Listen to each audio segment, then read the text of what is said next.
সম্প্রতি social media এবং বিভিন্ন মাধ্যমে দাবি করা হচ্ছে চলতি সপ্তাহে কেন্দ্র সরকারের নতুন নিয়ম কার্যকর হতে চলেছে, যার ফলে এলপিজি গ্রাহকের সংযোগ বাতিল হয়ে যেতে পারে। বিশেষ করে যাদের বাড়িতে পিএনজি বা পাইপবাহিত প্রাকৃতিক গ্যাস সংযোগ রয়েছে অথবা যাদের নামে একাধিক এলপিজি সংযোগ রয়েছে, তাদের জন্য এই খবর অত্যন্ত গুরুত্বপূর্ণ বলে দাবি করা হচ্ছে। তাহলে কি এই নতুন নিয়ম? কারা প্রভাবিত হতে পারেন? সত্যি কি চলতি সপ্তাহে লক্ষ লক্ষ এলপিজি সংযোগ বন্ধ হয়ে যাবে?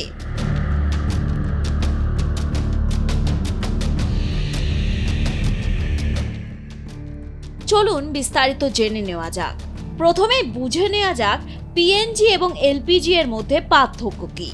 এলপিজি অর্থাৎ লিকুইফাইড পেট্রোলিয়াম গ্যাস সিলিন্ডারের মাধ্যমে বাড়িতে পৌঁছে দেওয়া হয়। অন্যদিকে পিএনজি বা পাইপ ন্যাচারাল গ্যাস পাইপলাইনের মাধ্যমে সরাসরি বাড়িতে সরবরাহ করা হয়। পিএনজি ব্যবহারের ক্ষেত্রে সিলিন্ডার বদলানোর ঝামেলা থাকে না এবং নিয়মিত গ্যাস সরবরাহ পাওয়া যায়। সরকার দীর্ঘদিন ধরেই দেশের বিভিন্ন শহরে পিএনজি নেটওয়ার্ক সম্প্রসারণের উপর জোর দিচ্ছে। এর অন্যতম কারণ হলো আমদানি নির্ভরতা কমানো এবং জ্বালানি ব্যবস্থাকে আরও আধুনিক ও কার্যকর করা। এবার আসা যাক নতুন নির্দেশের দাবি প্রসঙ্গে। খবর অনুযায়ী বলা হচ্ছে, যেসব এলাকায় পিএনজি পরিষেবা ইতিমধ্যেই চালু হয়েছে সেসব এলাকার গ্রাহকদের পিএনজি ব্যবহারে উৎসাহিত করা হচ্ছে। পাশাপাশি এমনও দাবি করা হচ্ছে যে যেসব পরিবারের বাড়িতে পিএনজি সংযোগ রয়েছে তাদের এলপিজি সংযোগ সারেন্ডার করতে বলা হয়েছে। এছাড়াও যেসব পরিবারের নামে একাধিক এলপিজি সংযোগ রয়েছে তাদের অতিরিক্ত সংযোগ জমা দিতে হতে পারে বলেও জানানো হয়েছে। এই নির্দেশের মূল উদ্দেশ্য হিসাবে বলা হচ্ছে, ১. জ্বালানি ব্যবস্থাকে আরও সুশৃঙ্খল করা, ২. ভর্তুকি ও সরবরাহ ব্যবস্থার অপব্যবহার রোধ করা, ৩. পিএনজি ব্যবহারে প্রসার ঘটানো, ৪. দেশের জ্বালানি আমদানির ব্যয় কমানো। সরকারের ধারণা পিএনজি ব্যবহার বাড়লে গ্যাস সরবরাহ আরও নির্বিচ্ছিন্ন হবে এবং পরিবহন সংক্রান্ত খরচ কমবে।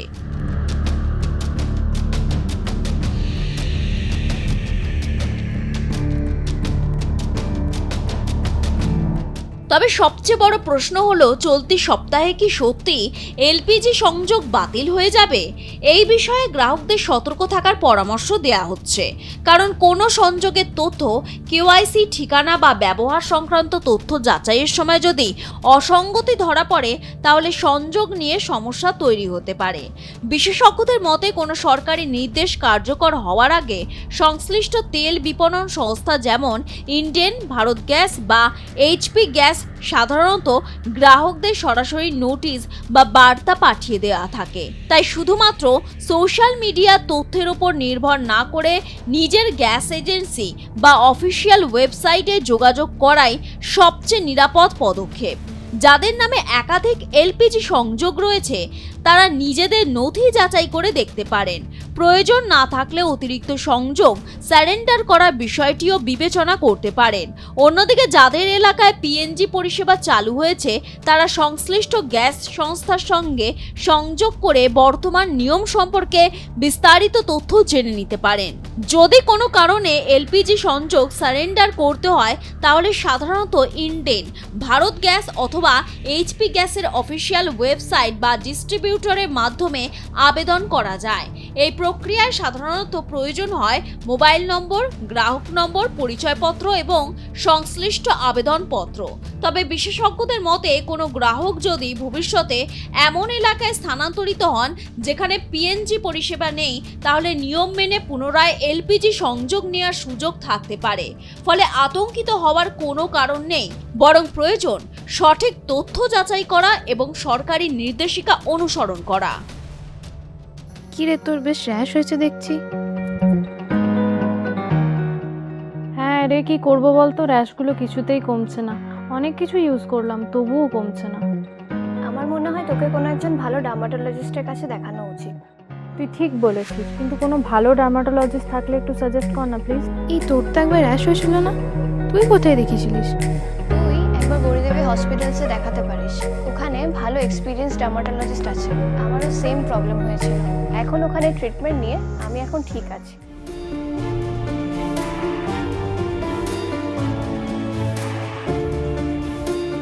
গৌরী দেবী হসপিটাল, রাজবাঁধ, দুর্গাপুর। যোগাযোগ 8001003333, 8001113333।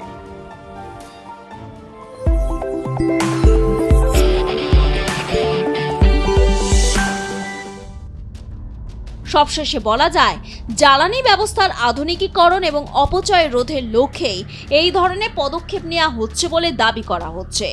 তবে কখনো সংযোগ বাতিল বা বন্ধ হওয়ার আগে সরকারি সংস্থা বা তেল কোম্পানি অফিসিয়াল বিজ্ঞপ্তি অবশ্যই দেখে নেওয়া উচিত।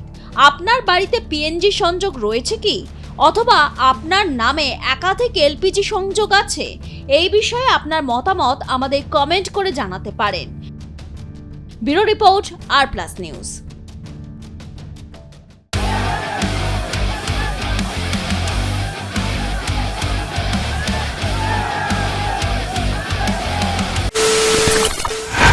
খবরের নামে প্রতিদিন সন্ধে আপনার ড্রয়িং রুমে কি শুধুই চিৎকার চেঁচামেচি হয়ে আসে?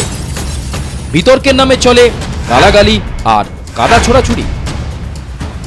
এবার সময় পরিবর্তনের,